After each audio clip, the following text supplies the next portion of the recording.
नमो नारायण। आज के इस विशेष वीडियो में हम श्रवण करेंगे देवगुरु बृहस्पति है कि सच्ची भक्ति में कितनी शक्ति होती है। ये कहानी है एक ऐसी बहन की जिसकी निस्वार्थ श्रद्धा ने स्वयं बृहस्पति देव को धरती पर आने के लिए विवश कर दिया। क्या आपने कभी सोचा है कि जब पूरी दुनिया आपके खिलाफ खड़ी हो, जब आपके अपने ही आपको त्याग दें और जब गरीबी व तिरस्कार आपको घेर ले, तब केवल एक परमात्मा ही होता है जो आपकी लाज बचाता है। आज की इस कथा में आप जानेंगे कि कैसे एक भाई अपनी पत्नी के बहकावे में आकर अपनी ही सगी बहन को जंगल में छोड़ाता है, लेकिन जिसके साथ स्वयं बृहस्पति देव हो उसका कोई बाल भी बांका नहीं कर सकता। इस कहानी में आप देखेंगे कि कैसे ईर्ष्या और लालच की अग्नि में जलती एक भाभी अपनी ननद को नीचा दिखाने के लिए पूरे गांव को न्योता दे देती है। पर क्या वो भोली बहन उन सैकड़ों लोगों के लिए चांदी के कटोरे और लड्डू ला पाएगी? क्या बृहस्पति महाराज अपनी उस अनन्य भक्त की पुकार सुनकर वैकुंठ से दौड़कर आएंगे? ये प्रसंग केवल एक कहानी नहीं, बल्कि हर उस इंसान के लिए अटूट विश्वास का प्रमाण है जो मुश्किल समय में ईश्वर की शरण लेता है। इस वीडियो को अंत तक और पूरी एकाग्रता के साथ सुनिएगा, क्योंकि इस कथा का एक एक शब्द आपके जीवन में सुख, समृद्धि और सौभाग्य के द्वार खोल सकता है।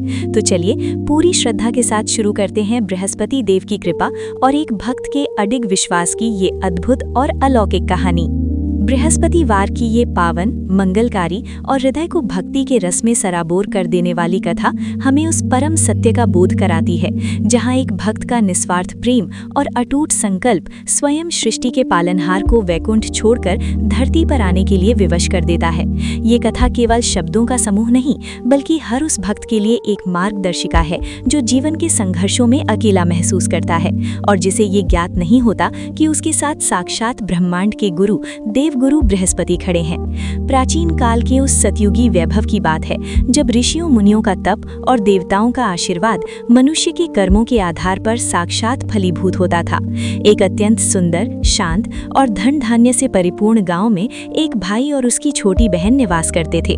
वो बहन साक्षात देवी लक्ष्मी का स्वरूप थी, जिसका रोम रोम भगवान बृहस्पति देव की भक्ति में रंगा हुआ था और जिसके मुख पर सदैव नमो नारायण का वास रहता था।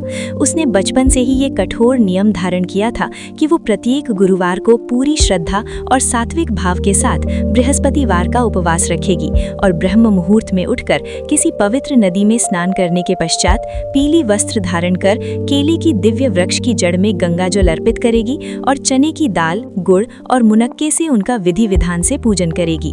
उसकी इस अनन्य और निष्काम भक्ति को देखकर स्वयं देवताओं के गुरु देवगुरु बृहस्पति एक अत्यंत तेजस्वी, ओजस्वी और दिव्य वृद्ध ब्राह्मण का वेश धारण कर प्रत्येक गुरुवार को उसके द्वार पर साक्षात प्रकट होते थे और उसे आशीर्वाद स्वरूप 4 दिव्य सुगंधित लड्डू और एक शुद्ध चांदी का कटोरा प्रदान कर उसकी झोली खुशियों से भर देते थे।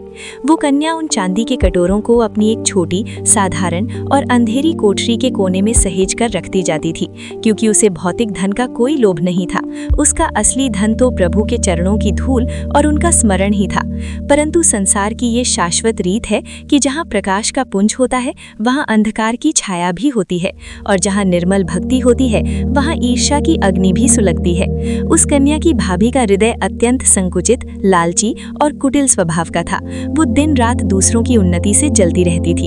एक दिन जब उसका पति किसी कार्यवश गांव से बाहर गया हुआ था, तब भाभी ने कौतूहलवश ननद की कोठरी में झांक कर देखा तो उसकी बुद्धि चकरा गई, क्योंकि वो पूरी कोठरी चांदी के पात्रों की अलौकिक चमक से सूर्य के समान जगमगा रही थी। श्रद्धा के स्थान पर भाभी के मन में घोर द्वेष और लालच ने जन्म लिया और उसने अपनी एक धूर्त पड़ोसन के साथ मिलकर अपनी ननद के विरुद्ध एक बहुत ही गहरा और विनाशकारी षड्यंत्र रच डाला। उसने अपने पति के वापस आते ही उसके कान भरने शुरू कर दिए और उसे ये विश्वास दिला दिया कि उसकी बहन कोई साधारण कन्या नहीं, बल्कि वो किसी गुप्त जादू टोने और बुरी शक्तियों के सहारे घर का भाग्य चुरा रही है और यदि उसे तुरंत घर से नहीं निकाला गया तो पूरे परिवार पर घोर संकट, दरिद्रता और विनाश आ जाएगा। भाई अपनी पत्नी के झूठे प्रेम और मोहजाल में इतना अंधा और विवेकहीन हो गया कि उसने अपनी उसी बहन को त्यागने का क्रूर निर्णय ले लिया जिसने सदा उसके मंगल की कामना की थी।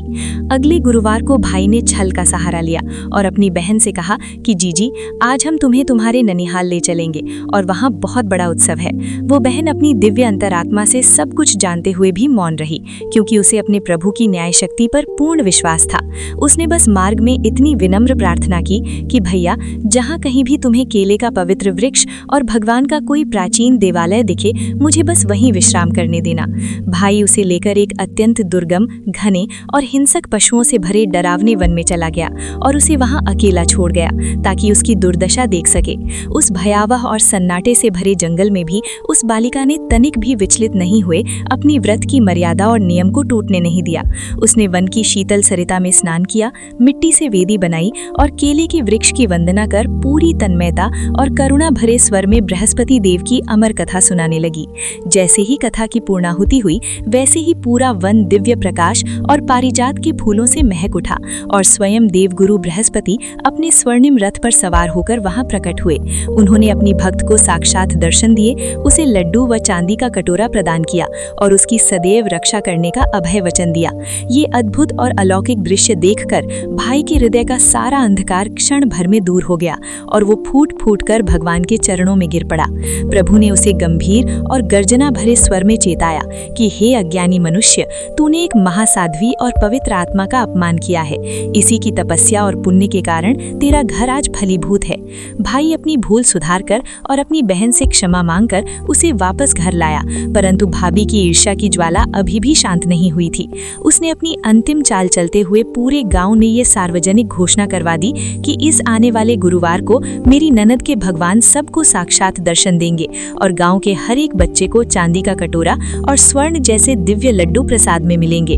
उसे पूर्ण विश्वास था कि एक साधारण कन्या के लिए भगवान भला एक साथ इतने सारे उपहार कहां से ला पाएंगे और अंत में उसकी ननद की प्रतिष्ठा सबके सामने मिट्टी में मिल जाएगी। जब वो निर्णायक गुरुवार का दिन आया तो पूरे गांव का जनसमूह और जिज्ञासा से भरे लोग उनके आंगन में उमड़ पड़े। बहन ने देखा कि आज उसके प्रभु की महिमा और उसकी स्वयं की भक्ति की मर्यादा दांव पर लगी है। उसने अपने नेत्र बंद किए, एक पैर पर खड़ी हो गई और अपने प्राणों की गहराई से करुण पुकार लगाई कि हे जगन्नाथ, हे दीनानाथ, आज मेरी लाज आपके हाथ में है। यदि आज आपने सहायता नहीं की तो संसार आपकी भक्ति की शक्ति पर संदेह करने लगेगा। भक्त की ये निस्वार्थ पुकार सुनते ही पल भर में एक दिव्य चमत्कार हुआ और वहां उपस्थित हर एक बालक, हर एक वृद्ध और हर एक ग्रामवासी के हाथ में स्वयं ही 4-4 सुगंधित लड्डू और एक एक चमकता हुआ शुद्ध चांदी का कटोरा आ गया। ये अद्भुत और अलौकिक दृश्य देखकर भाभी का अहंकार धूल में मिट गया। उसकी आंखों से पश्चाताप के आंसू बहने लगे और पूरा गांव बृहस्पति महाराज की जय के नारों से गूंज उठा।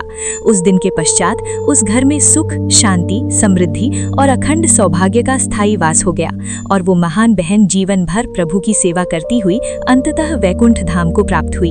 ये पावन कथा हमें ये अमर संदेश देती है कि ईश्वर अपने सच्चे भक्तों का हाथ कभी नहीं छोड़ते, चाहे मार्ग में कितनी ही विकट बाधाएं और शत्रु क्यों ना आए, क्योंकि जिसकी रक्षा स्वयं नारायण करते हैं उसका काल भी कुछ नहीं बिगाड़ सकता। नमो नारायण। तो भक्तों, ये थी देवगुरु बृहस्पति महाराज की वो दिव्य और कल्याणकारी गाथा, जिसने आज हमें ये सिखाया कि जब इंसान के पास कोई सहारा नहीं बचता, तब उसका सबसे बड़ा सहारा उसके इष्ट देव और उसकी सच्ची भक्ति होती है। इस कहानी की वो भोली बहन हमें ये प्रेरणा देती है कि दुनिया चाहे कितनी भी परीक्षा ले ले, हमें अपने धर्म के मार्ग से विचलित नहीं होना चाहिए, क्योंकि जो ईश्वर पर सब कुछ छोड़ देता है, ईश्वर उसकी लाज कभी नहीं गिरने देते। हमें पूर्ण विश्वास है कि पावन प्रसंग ने आपके हृदय में भक्ति की एक नई ज्योति प्रज्वलित की होगी और आपके मन को शांति प्रदान की होगी। यदि आप भी चाहते हैं कि देवगुरु बृहस्पति की कृपा आपके और आपके परिवार पर सदा बनी रहे, तो कमेंट्स में अपनी पूरी श्रद्धा के साथ जय बृहस्पति देव लिखना बिल्कुल न भूलें। इस वीडियो को अपने सगे संबंधियों और प्रियजनों के साथ भी साझा करें ताकि वे भी इस महान चमत्कारिक गाथा का लाभ उठा सकें और उनके जीवन के दुख कष्ट भी प्रभु की कृपा से दूर हो जाएं। इसी मंगल कामना के साथ कि देवगुरु आपकी झोली खुशियों और सुख समृद्धि से सदा भरी रखें, अब आपसे विदा लेते हैं और बहुत जल्द मिलेंगे एक और अलौकिक आध्यात्मिक यात्रा के साथ। तब तक के लिए प्रभु के चरणों में अपना ध्यान लगाए रखें और प्रेम से कहें जय श्री हरि, जय बृहस्पति देव। बोलो बृहस्पति महाराज की जय।